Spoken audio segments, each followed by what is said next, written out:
You're a startup founder. You think your product is amazing and feel like more people should be buying. But the road is long and slow. It feels like you're stuck. There's always one thing I ask startup founders. Have you talked to your customers? They almost always say, heck yes, we talk to our customers all the time. But what I find is they're either selling or trying to improve their product. These are not customer-focused conversations. If we can get curious about our customers, then we can uncover critical insights that will help us build to the next round. I'm Anna Firmenov, and welcome to Building with Buyers, a show about startup growth where I'll explore how customers help startups build to the next round. Thomas, hi, founder of StackCat Content, and you are very interesting for me because I've never had anyone on the show to specifically focus on case studies. And so your StackCat Content, your focus is on full stack case study services for B2B SaaS companies. How big are these B2B companies? Yeah, I feel like most of them have fallen within this 2 to 50 employee range. We serve some bigger clients, but not on case studies. So typically we're looking kind of in that early-ish universe. Yeah. So are they venture back typically, or it doesn't matter? Bootstrap, venture back, doesn't matter. It doesn't matter to me. And we have some that you would probably qualify as a startup and some that you would just say that's a business. Yeah. Okay. Very cool. We're going to talk about case studies, obviously. I'm exploring the role that customers play in helping startups build to the next round. Beyond revenue, I've heard a lot of really cool creative examples already. In all of my episodes thus far, I try to bring people on that discuss all these different examples. And I've been sharing this 30 days of customer obsession calendar, call it 30 days of customer-led growth, maybe calendar, customer marketing calendar. I don't know. So many different terms that we can use for this, but it's really a focus on customers. And so in our episode right now, I want to focus on case studies because this is your expertise. So let's first just touch on, what do some of the worst case studies have in common? What do you think? Yeah. The first thing that comes to mind is case studies that don't involve talking to the customer at all.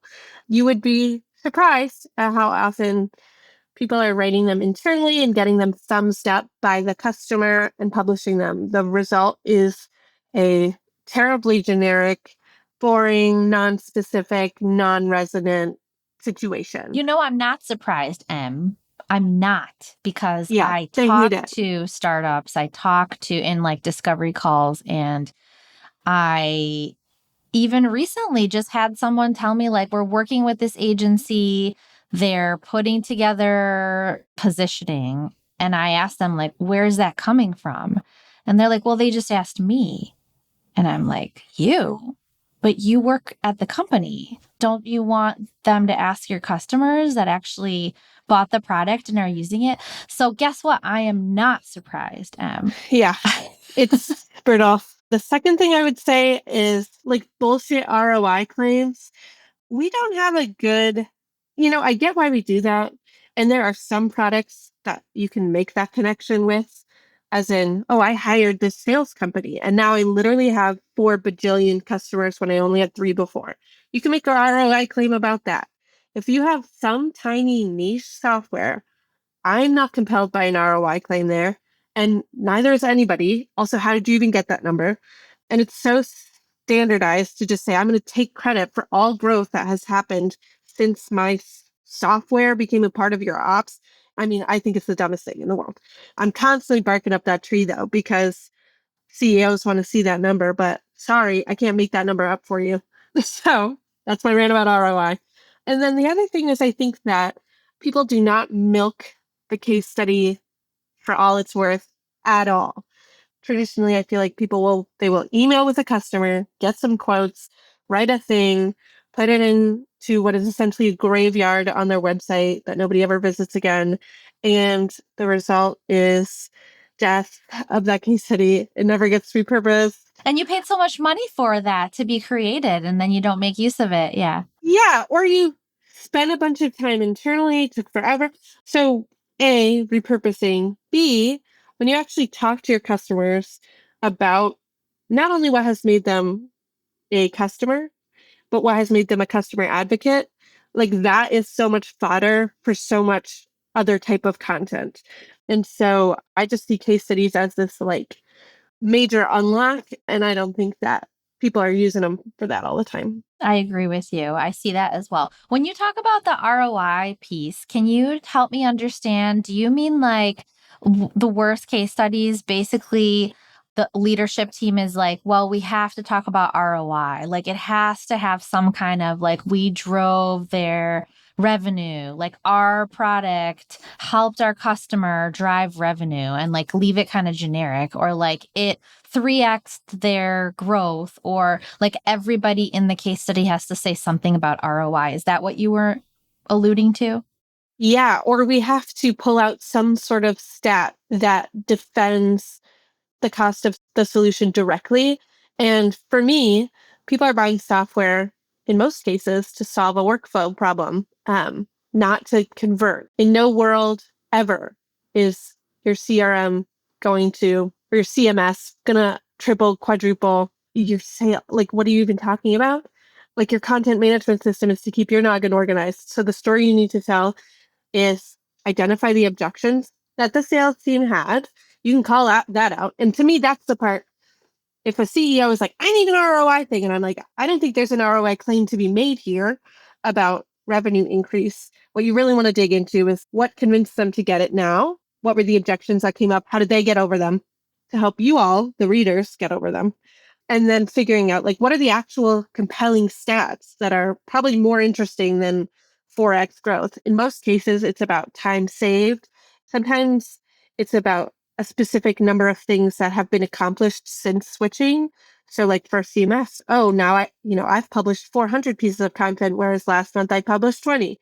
And, I work with a software company that provides funds or helps to manage payment processing. So they can say, oh, we processed $4 million with this service. And all of that paints a picture that is a lot more credible than to say like, oh, my content management software made me $1 billion. Right. Everybody goes straight to the ROI, but there are so much other ways to prove that you're valuable beyond the ROI point. So I love that. I forget about this too, right? There's emotional things, like there's impact on emotional stuff, there's aspirational stuff, there's organizational stuff. You mentioned the save time. There's like very unique things. Like, what about that save time? It's unique to when you dig into that, what that means for a customer and why that was meaningful for them. So I think those are just as valuable as just the ROI financial outcome. Yeah, you're trying to demonstrate that you are making a transformation, and you should know what the transformation you're promising is, and you should be able to prove that transformation. If you are promising a random ROI transformation, which to be fair, like SaaS companies do this. They're like making those claims in their heroes section when it has nothing to do with their. I get how we got there, but we got to figure out what's your unique transformation and how do I tell that story. And exactly what you said, more often than not, it's about emotional and it's about identifying what the stats are that actually demonstrate that. Right. So you started to talk about like what's better. What do you think the best case studies have in common? Like, what have you seen that's maybe unique or innovative or different? Because case studies have kind of been on founders or marketers' checklist forever. But what do the best ones have in common? I think that the best case studies are specific. They talk to actual pain points in a specific way. I also think case studies historically are thought of as like one-off tales. I think it would serve literally every internal department and every prospect better for case studies to be a lot more focused. I like the idea of people thinking about them in terms of a program. When people buy from me, they are usually purchasing somewhere between 3 and 7 case studies. And we help them pick like whose story are we going to tell for all of those to get the most comprehensive picture overall, because your prospects probably fall into a couple of different camps. And when you split up your case studies, you can tailor the emails that you send with including the case study. You can tailor the quotes you include in your slide deck because you have really a lot of focused case studies that come together to paint the whole picture. And I think people, like, you water your case study down when you're trying to speak to every single benefit and feature and yada, yada, yada. Probably there are camps of your users that use different things. Or maybe you have a couple different ICPs. You want to kind of split those up.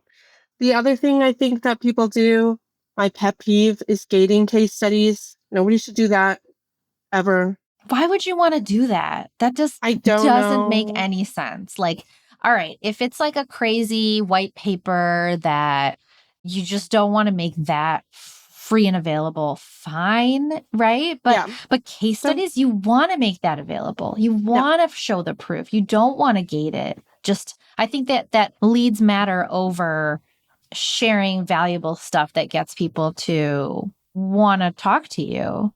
Yeah. I mean, I don't think that the core of a case study needs to be radically turned on its head, which is kind of a crazy take. There's a lot of discussion about like, oh, case studies are so bland and but yada, yada, yada. To me, a great case study is a nuanced upgrade on this format that we already have. So I think the problem solution result format is fine. I think if we make it super specific, easy to read, yada, yada. The innovation, I think, comes in the distribution and the repurposing of it. And everybody's failing at that.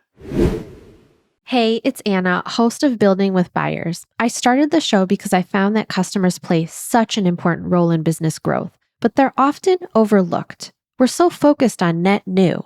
But the thing that makes you unique is not your product. There are so many companies solving the same problem, and they have customers too. The thing that makes you unique is your superfan customers. That's your moat. Most positioning and messaging is guesswork. I'm a customer insights and strategy advisor, and I help my clients by interviewing their customer superfans and translating those insights into clear and compelling positioning and messaging that specific people care about. So you get deeper engagement with customers and prospects, increased inbound to demos, better sales conversations, increased word of mouth, and closed deals. If you're done guessing, stumbling along, and want to be more customer obsessed, reach out. I'd love to help. And now, back to the episode.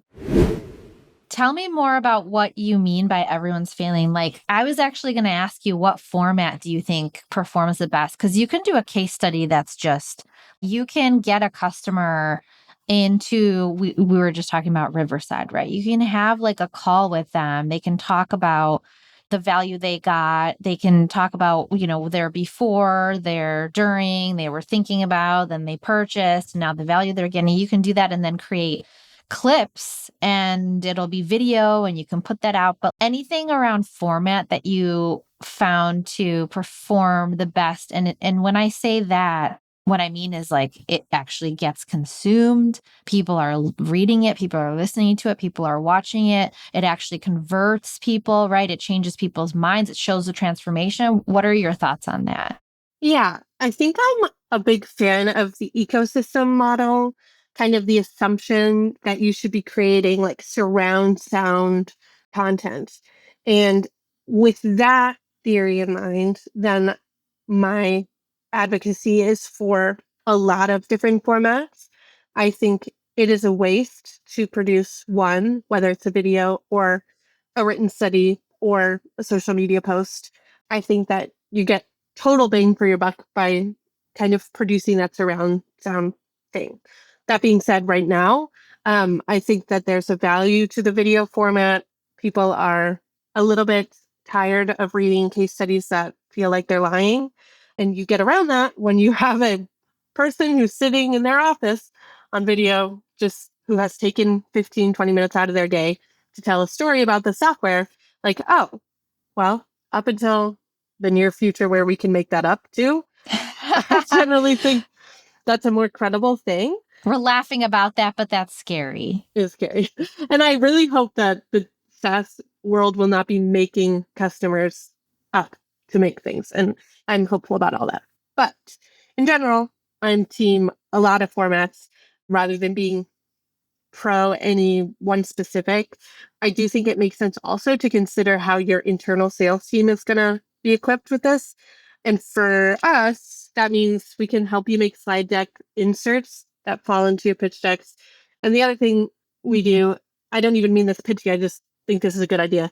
No, it doesn't sound like it at all. Okay. This is your work. Yeah. Yeah, I think it makes sense we call it a map, case study map, all your case studies in a spreadsheet or a Notion or whatever to help you say, okay, here are the clients. Here is the ICP they fall in. Here's the size of their company. Here's how long they've been with us. Here's the pain points and the features we identify in this case study. Make that very accessible to your sales team, and that will enable them to go in and say, oh, I just had a call with a prospect who's kind of like this. Oh, look, there's a case study that talks about the objection they brought up on the call. I'll pull that one and send that in the follow-up or whatever.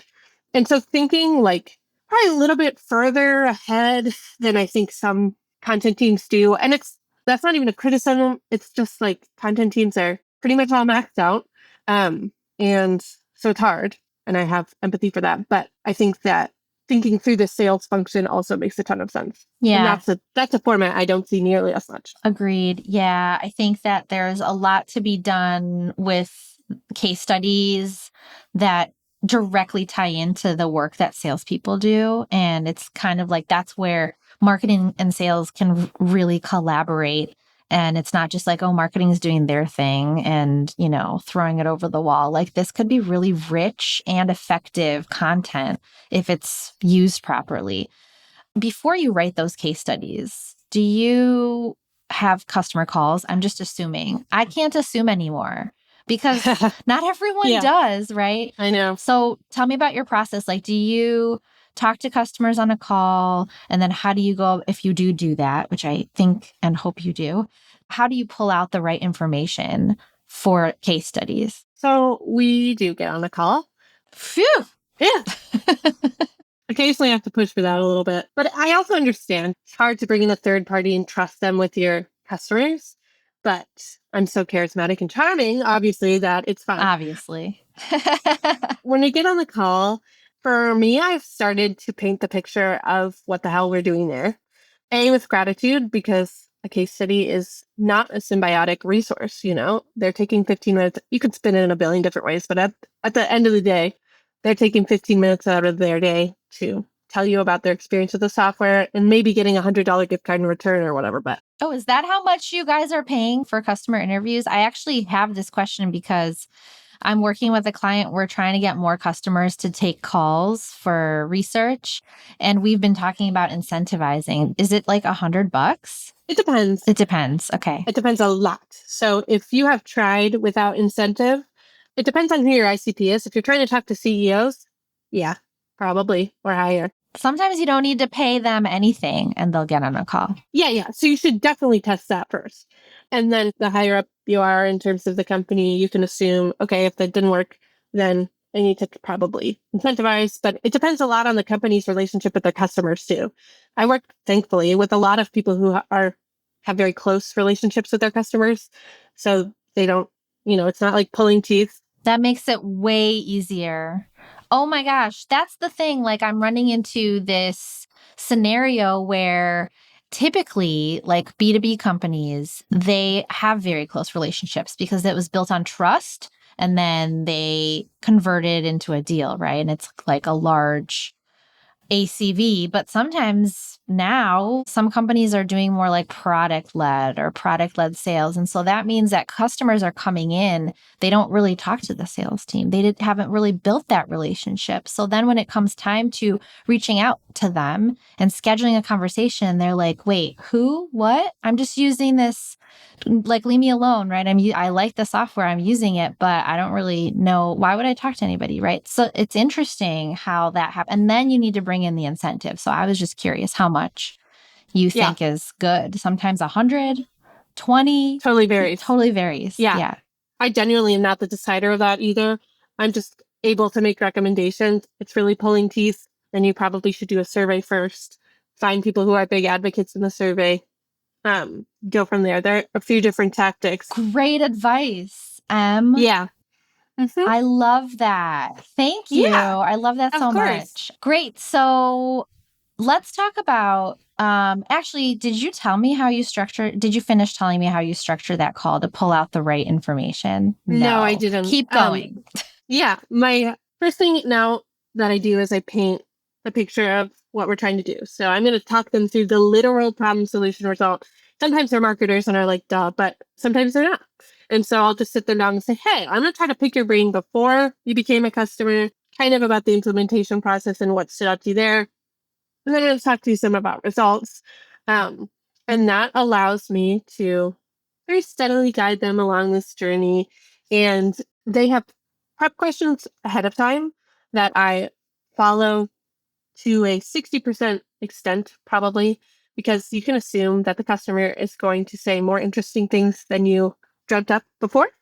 If they are like pulling teeth, then it's good to have a resource there. But also, I think I don't do the writing for the case studies now, but having written so many case studies, I just have a good sense of who I'm going to want to pull at this cord because I know that that will expand into a nice section. So kind of starting to write it in my head as we're talking, that enables me to give it to my team with a little bit of an idea about the picture that I was trying to paint, or at the very least, the transcript is going to be somewhat organized because I pushed and pulled in terms of conversation. I was going to ask you, like, you don't write them anymore. Who writes them? It sounds like you have a team now.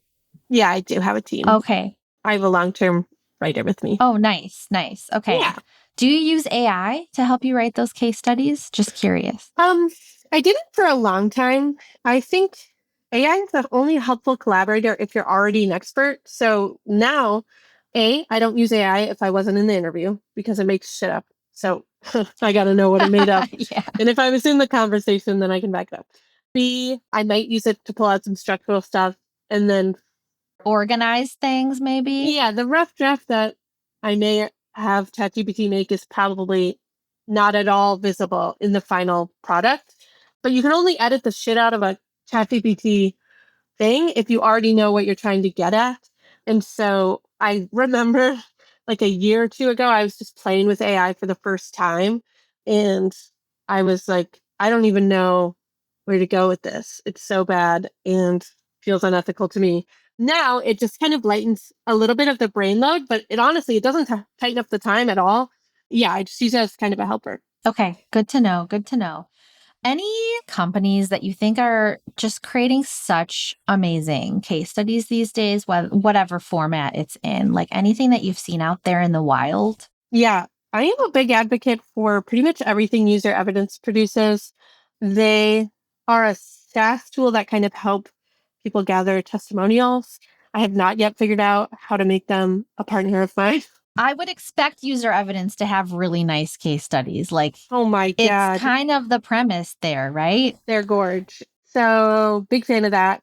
Although I will say in general, I'm like not spending my time like sifting through the internet. I wish I remembered, maybe it was Just Cook or I don't know.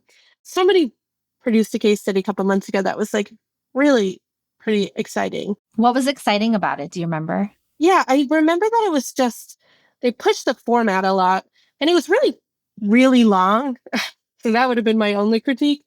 But they included a lot of graphic elements that kind of, which I didn't even say that earlier, but big fan.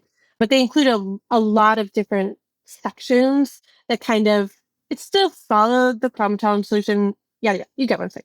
So followed that format, but if you didn't know that, you wouldn't be able to guess it. So that was kind of fun. That's cool. More like taking you through a story instead of like those sections, generic sections, right? I like that. I know we have a minute left, and I always like to ask this. And even if I can't answer it right away, I like to answer it in some way, shape, or form. So, I've asked you a lot of questions. Any questions that you might have for me? Yeah, my big question is like, why aren't marketers talking to freaking customers? Like, whole marketing teams never do. Well, where are you getting your content ideas from? That's like a rant question. I don't freaking know. What the hell is going on? They say they are. I mean, everybody says like we talk to our customers all the time. So I don't think that's true. I've never met them. I've never met them. they're out there. They're out there somewhere. And it's a small community. But yeah, and when we say why aren't marketers talking to customers, it's not about the product. It's not necessarily about the product. I think that people talk to the customers about the product and product features. Sales is talking to prospects, which are not customers when they're doing sales calls, but nobody's talking to customers in a way that helps with the marketing stuff, the product marketing stuff, because I don't think that they necessarily know. That's what I think it is. I don't think people know how to do it. There's no course on it. I think there's there's starting to be more courses on like customer research and what questions to ask and how to structure interviews and stuff. But I think that a lot of people still don't know how to do it. Thank you for joining me. If anybody wants to contact she is on LinkedIn. I'm M. Thomas. I'll include the link in the show notes. StackCat Content. You can find that by going to stackcatcontent.com.